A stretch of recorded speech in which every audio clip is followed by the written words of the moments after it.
అధిక రక్తపోటు సరికొత్త సమస్య కానే కాదు. కాకపోతే నానాటికి పెరుగుతున్న అనారోగ్యకర ధోరణి, శారీరక శ్రమ లేని జీవన విధానం చెడు కొవ్వును పెంచేస్తుంటే ఒత్తిడి మనసులను చిత్తు చేస్తున్నది.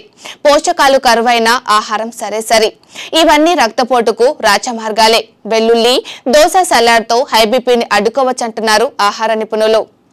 వెల్లుల్లిని చిదిమి అందులో దోసకాయ ముక్కలు వేసి 4 చుక్కల యాపిల్ సీడర్ వెనిగర్ జోడించి కలియ తిప్పితే సలాడ్ సిద్ధం. దీనివల్ల ఎన్నో ఉపయోగాలు ఉన్నాయి.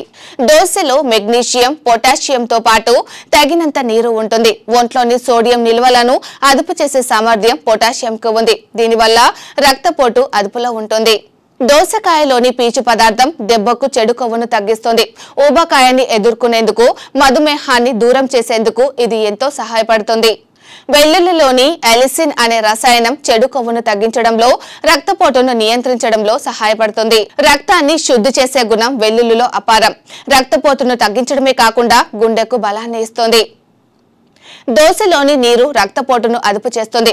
వారానికి 5 సార్లు ఈ వెల్లుల్లి దోస సలాడ్ తీసుకుంటే రక్తపోటు అదుపులో ఉంటుందని భరోసా ఇస్తున్నారు నిపుణులు. కాకపోతే దీనికి ఆరోగ్యకర జీవనశైలి తోడు కావాలి.